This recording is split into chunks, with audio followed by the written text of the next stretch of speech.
मैं हले जाला वां नून लीक दा ते लियाण वाला भी मैं। ये हर शै ही महंगी हो गई। सब्जी नूं ते हत्थ ही नहीं जे लग रहा। रोज़ घरां दे विच लड़ाई हो रही है। ये खुदा दा खौफ ही नहीं करदे। इन्हां नूं अल्लाह भुल्लिआ। असल गल कोई नहीं। ये लाहौर नूं चाहंदे नहीं। ये सोने दी चिड़िया है। जेड़ा भी आंदा इत्थों खा के ही आंदा, फिर हराम जदगी करदे। बिस्मिल्लाहिर्रहमानिर्रहीम। दुनिया भर के देखने और सुनने वालों को मेरा सलाम। मेरा नाम गुलाम अली है और आप देख रहे हैं एन न्यूज़। नाजरीन, हुकूमत ने कहा है कि अवाम खुशहाल हो रही है, महंगाई बिल्कुल ख़त्म हो गई है। आइए अवाम से जानते हैं कि महंगाई कम हुई है कि ज़्यादा हुई है। अवाम से जानते हैं उनके तासुरात। अस्सलाम वालेकुम। वालेकुम सलाम। बाबा जी क्या हाल है? ठीक ठाक। बाबा जी, हुकूमत कह रही है कि महंगाई कम हो गई है, अवाम खुशहाल हो रही है। आप बताइए, आप लोग खुशहाल हुए हैं कि पहले से बुरे हालात हैं? बहुत बुरे हालात हैं। ये हर शै ही महंगी हो गई। सब्जी नूं ते हत्थ ही नहीं जे लग रहा। रोज़ घरां दे विच लड़ाई हो रही है सब्जी की वजह तो ही। अगे 20 रुपये किलो सी मटर, हुण 120 रुपये, 100 रुपये पाइया है। तो भला की हर शै ही महंगाई करी जा रहे हैं। ये खुदा दा खौफ ही नहीं करते। इन्हां नूं अल्लाह भुल्लिआ। असल गल कोई नहीं। अगे भी गल इहो ही हो रही सी। इन्हां नूं ना मौत भुल गई। मौत इन्हां नूं याद रहे ना तो फिर सारे मसले हल होने। ये असीं कहने तंदोड़ियां पाल के बाहर चले जाइए। अमेरिका नूं अग लगी, अमेरिका जा रहे हैं। इत्थे पैसे खर्च करन, इत्थे नहीं खर्च करते, अमेरिका जाके करदे। की मिले? कुछ नहीं मिलना। अमेरिका अमेरिका ने जियान मरवा दिता सी। क्यों मरवाया सी?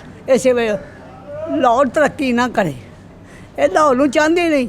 ये सोने दी चिड़िया है। जेड़ा भी आंदा इत्थों खा के ही आंदा, फिर हराम जदगी करदे ने। जिन्ने भी आए ना जिया तो बाद सब हराम जदगी। हुकूमत कह रही कि अवाम दे मजे करा दिते, महंगाई बिल्कुल खत्म कर खे कर दिती है। उत्थे ही ये काम 30 ते ही है। चुक के रखिया सो काम थल्ले नहीं आया। चुक के रखे। अगे 5 रुपए की रोटी थी, 1 रुपए की। हूँ कितने है 15 रुपए की 1 रोटी। 14 गुणा ज़्यादा कर दिता काम। भरा मेरे आटे नूं हत्थ नहीं पैंदा। 1 रोटी खानी या 2 खानी, ਉਹਦੇ वास्ते अदाब बड़े चलने पैंदे ने। बिल बिजली के अखीर ही कर दिते हैं 50-50 हज़ार। वो कितों देना? मैं दे सकदा? मैं एक लाचार बंदा वां, मैं दे सकदा? मैं नहीं दे सकदा। इन्हां दा बेड़ा गड़के। इन्हां दा ये समझना अपने आप नूं। कोई गरीब भी थल्ले रह गया।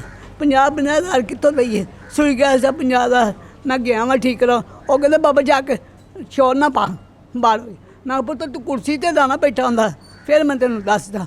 जब मेरी जगह तू होंदा फिर तेनों पता लग। ये ना सोचण दी गल है, समझण दी गल है। ये महंगाई नहीं टुटेगी। भला क्यों नहीं टुटेगी? ये मगरमच्छ ने सारे खा के बाहर मुल्क चले जाते हैं। जहाँ तो पैसा इत्थे खर्च करन, फैक्ट्रियाँ बनान, इत्थे ही पैसा रहे।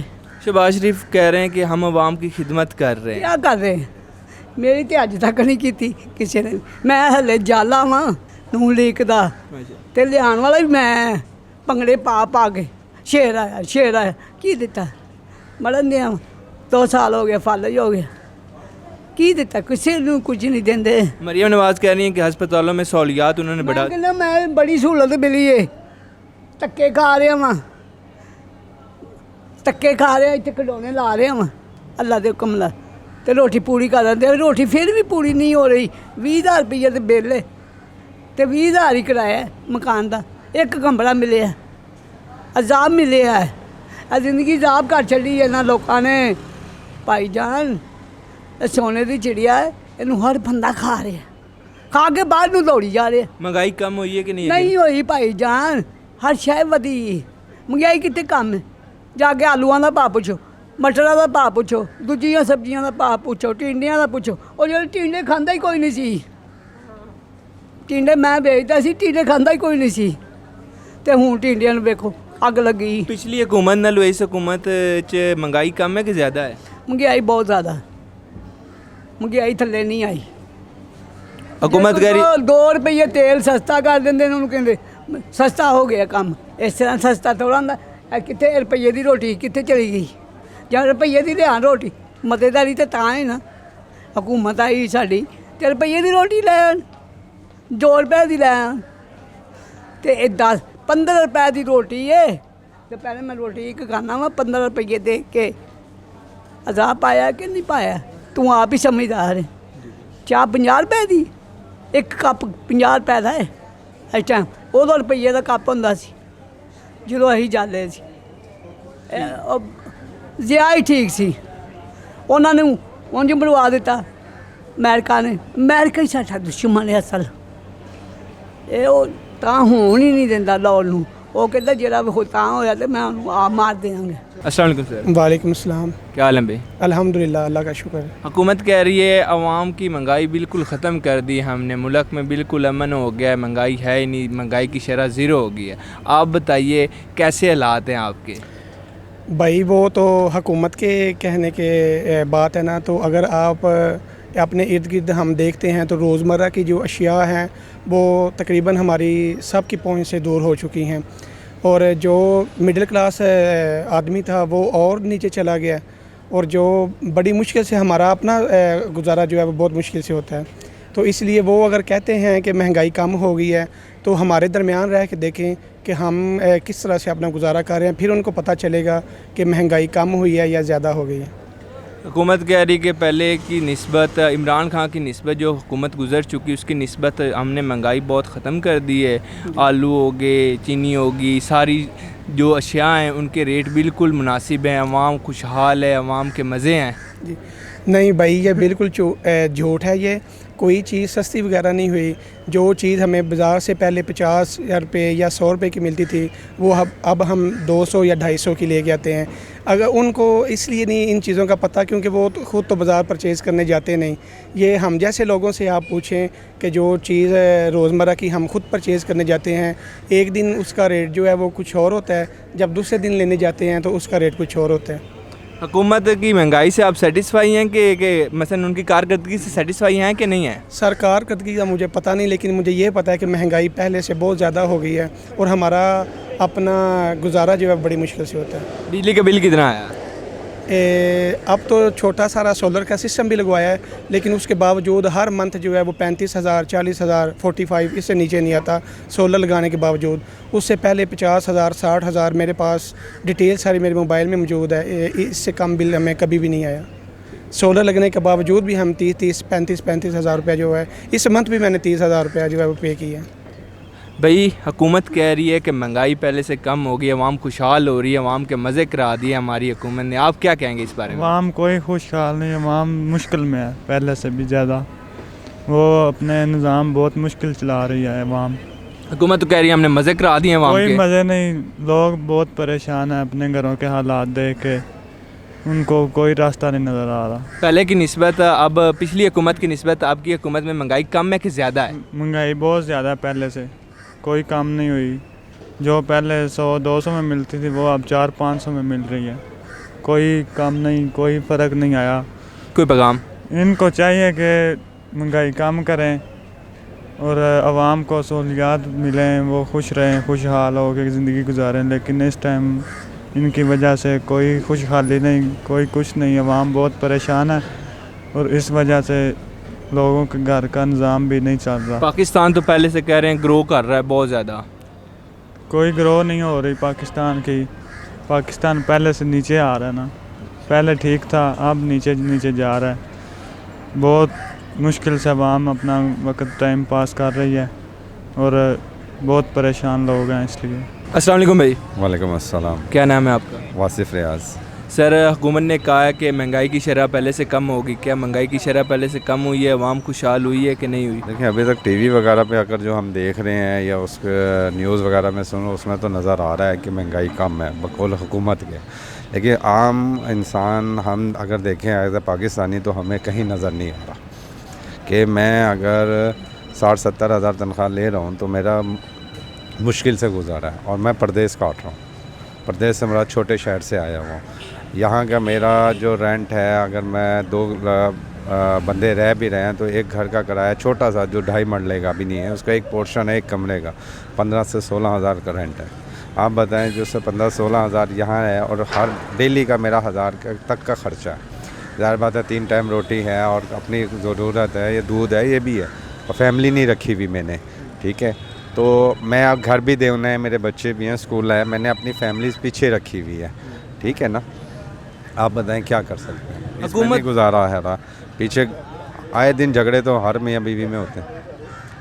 آپ بتائیں کیسے کریں گے ہم لوگ. میرے والدہ ہیں, والد صاحب ہیں, ہر چیز ہے. آپ پیچھے کا بھی اگر خرچہ دیکھیں تو وہاں پہ بھی میں اگر 30,000 وہاں 30-40 ہزار, اگر والدہ میری بیمار ہیں, شوگر کی مریض ہیں, ٹھیک ہے, اور والد صاحب کی تو بھی چلے ریسنٹلی اللہ ان کی مغفرت فرمائے ڈیتھ ہوئی ہے, تو بہت مشکل ہوئے ہیں. تو وہ تو سرکاری اسپتال میں بھی علاج ہو سکتا ہے, بہت اچھی سہولیات دیتے ہیں. سرکاری اگر ہاسپٹلس کی بات کریں, ہم ایک میرے والد صاحب کو نا لیور کینسر کا ایک دم ڈائگنوز ہوا تھا, تو ہمیں بڑی مشکل پیش آئی ہے.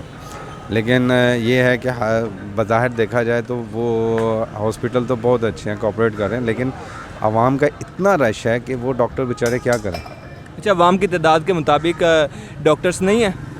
نہیں, میرے نزدیک نہیں ہے کہ ایک بیڈ پہ 2-2 3-3 میں ہوں اور کچھ مریض بیٹھے ہوئے ہیں اور آپ ریکویسٹ کر رہے ہو. آپ ڈاکٹر کی نسبت آپ ان کے گارڈ سے ریکویسٹ کریں, کام ہو جاتا ہے. نرس سے بہت اتنا رش ہے, کوئی حد نہیں. گارڈ کے ذریعے کیسے کام ہو جاتا ہے؟ گارڈ سے مراد یہ ہے کہ وہ بیچارے ہیلپ کر دیتے ہیں آپ کی انسانیت کے طور پہ. اگر ڈاکٹرز وغیرہ سے پوچھیں وہ بھی کرتے ہیں, لیکن وہ اتنا ظاہر بات ہے صبح سے لے کے ایک بندہ شام تک ڈیوٹی پہ, شام سے پھر صبح ایک ٹائمنگ ہوتی ہے. تو اتنے اگر پراپر بیڈ زیادہ ہونے چاہیے, تعداد ہاسپٹلس کی بننی چاہیے, جو نظر آ رہا ہے بنا بھی رہے ہیں. نواز شریف صاحب, شہباز شریف حکومت کر رہی ہے, پنجاب گورنمنٹ کر رہی ہے, لیکن یہ ہے کہ یہ مستقل بنیادوں پہ ہونا چاہیے. مہنگائی کم ہوئی ہے کہ نہیں؟ مستقل بنیادوں سے مراد یہ کہ ایک اگر حکومت آج P T I known league کی ہے نا, تو نیکسٹ اگر کسی بھی حکومت ہے, پی پی کی ہے یا کسی کی, اس کو ان کے پروجیکٹ ختم نہیں کرنے چاہیے. آپ بتائیں نا, مہنگائی کم ہوئی ہے کہ نہیں ہوئی؟ میرے نزدیک نہیں ہوئی ابھی. 60-70 ہزار تو کافی تنخواہ, آپ تو ٹور بھی لگا کے آ سکتے ہیں. مجھے بتا دیں کدھر سے لگا کے آ سکتے ہیں. امریکہ ٹور کر رہے ہیں, اور بچے میں بھوکے چھوڑ دوں. کہہ رہے ہیں کہ آٹا, چینی اور سبزیاں تو سستی کر دی ہیں حکومت نے. ہیں آپ بظاہر دیکھیں, حکومت کے نرخ تو بالکل سستے ہیں. آپ ابھی چلیں میرے ساتھ, یہ ایک ریڈی والا یہاں پہ کھڑا ہوگا, وہ 100 روپے درجن کیلے دے رہا ہوگا, اگلا 120-130 دے رہا ہوگا. کیلے میں کیا فرق آ گیا؟ تو اس میں حکومت کا کیا قصور ہے؟ اس میں میں اپنی عوام کو بھی کہتا ہوں قصوروار عوام بھی ہے. آپ خالی حکومت کو تو نہیں بلیم دے سکتے نا, عوام بھی ہے. میں اور آپ ٹھیک نہیں ہوں گے تو ہم کیسے ٹھیک کریں گے؟ سر, حکومت کہہ رہی کچھ نہیں, حکومت کہہ رہی ہے کہ مہنگائی پہلے سے کم ہوئی ہے. مہنگائی پہلے سے کم ہوئی ہے کہ زیادہ ہوئی ہے؟ بھائی پتہ نہیں صحیح, ساڈا تو کام سیٹ, سانوں تو پرواہ بھی نہیں ہے. اچھا, مزے ہیں آپ کے. تو پھر کتنی تنخواہ ہے؟ ہاں نہیں ہے بھائی, میں کانٹریکٹر ہوں, پلانٹیشن کا کام کرتا ہوں. اچھا, ٹھیکیدار ہوں. تو آپ تو پھر اچھا خاصا کما رہے ہیں, آپ کو تو پریشانی نہیں کوئی؟ پاکستان میں خوش ہیں, اللہ کا شکر ہے. بھائی امریکہ ہوتا ہے بڑا بھائی, ادھر شکر ہے اللہ کا, اپنا گھر ہے, اچھی انکم جنریٹ کر لیتے ہیں. حکومت سے سیٹسفائی ہیں؟ جی نون لیگ زندہ باد. بابا جی, حکومت کہہ رہی ہے کہ مہنگائی کم ہو گئی ہے, عوام خوشحال ہو گئی ہے. تسی خوشحال ہوئے نے کہ نہیں؟ ਅਸੀਂ ਤਾਂ ਪਰੇਸ਼ਾਨ ਹੈ, ਸਾਡਾ ਬੰਦਾ ਬੜਾ ਮੋਟਾ ਹੋ ਗਿਆ, ਚੌਲਾਂ ਤੇ ਪਾਬੰਦੀ ਲਵਾ ਦਿਓ ਬਸ. ਉਹ ਵੇਖੋ ਤਾਂ ਗੌਰ ਤਾਂ ਕਰੋ. ਨਹੀਂ, ਮਹਿੰਗਾਈ ਪਹਿਲੇ ਤੋਂ ਕਮ ਹੋਈ ਹੈ ਕਿ ਜ਼ਿਆਦਾ ਹੋਈ ਹੈ? ਕੋਈ ਵੀ ਨਹੀਂ ਕੰਮ ਕੁਮ ਹੈਗੇ, ਇਹ ਜ਼ਿਆਦਾ ਹੀ ਹੈ. ਨਹੀਂ, ਤੁਹਾਡੀ ਮਸਲਨ ਰੋਜ਼ਗਾਰ ਤੇ ਖਰਚੇ ਵਗੈਰਾ ਪੂਰੇ ਹੋ ਰਹੇ ਨੇ? ਕਾਗਜ਼ ਚੁਗਣ ਵਾਲੀ ਗੱਲ ਹੀ ਭਰਾਵਾ, ਹੁਣ ਤੇ ਕਾਗਜ਼ ਚੁੱਕ ਕੇ ਗੁਜ਼ਾਰਾ ਕਰਦੇ ਆ, ਹੋਰ ਕਾਰੋਬਾਰ ਕੋਈ ਵੀ ਨਹੀਂ ਹੈਗਾ. حکومت کہہ رہی ہے کہ بڑے مزے ہو گئے نا عوام دے, اساں ہر چیز سستی کر دیتی ہے, عوام خوشحال ہو رہی ہے. ਭਾਈ 70 ਰੁਪਏ ਚਾਹ ਜੇ حکومت ਨੂੰ ਦੱਸੋ ਕਿ 70 ਰੁਪਏ ਚਾਹ ਵੇ, ਚੀਨੀ ਘੱਟ ਕਰਨ, ਕੋਈ ਪੱਤੀ ਘੱਟ ਕਰਨ ਤੇ ਚਾਹ ਵੀ ਸਸਤੀ ਹੋਏਗੀ. ਬਿਜਲੀ ਦਾ ਬਿੱਲ ਕਿੰਨਾ ਹੈ? ਬਿੱਲ 28,000 30,000 35,000. ਤੇ ਤੁਸੀਂ ਖੁਸ਼ ਹੀ ਨੇ حکومت ਤੋਂ ਕਿ ਨਹੀਂ? ਅਸੀਂ ਨਹੀਂ ਖੁਸ਼. حکومت کہہ رہی پچھلی جیڑی حکومت سی نا عمران خان دی, ان دی نسبت اساں بہت زیادہ کم مہنگائی کر دیتی ہے گی. مہنگائی دی شرح اساں 0 تے لے کے آ گئے ہیں. ان دے بارے کی کہو گے؟ کچھ بھی نہیں بھائی, مہنگائی گھٹ ہوئی. ناظرین, ہم نے جانے مختلف لوگوں کے مختلف تاثرات. عوام مہنگائی سے بہت زیادہ تنگ ہے. عوام مہنگائی سے اس حد تک تنگ ہے کہ وہ حکومت کو ترلے منتیں کرنے پہ اتر آئی ہے کہ کچھ ہمارے پہ رحم کریں. حکومت کو بھی چاہیے کہ عوام کے حالات پہ کچھ رحم کریں اور مہنگائی کو کم کریں. اسی کے ساتھ مجھے یعنی غلام علی کو دیجیے اجازت. دیکھتے رہیے این نیوز.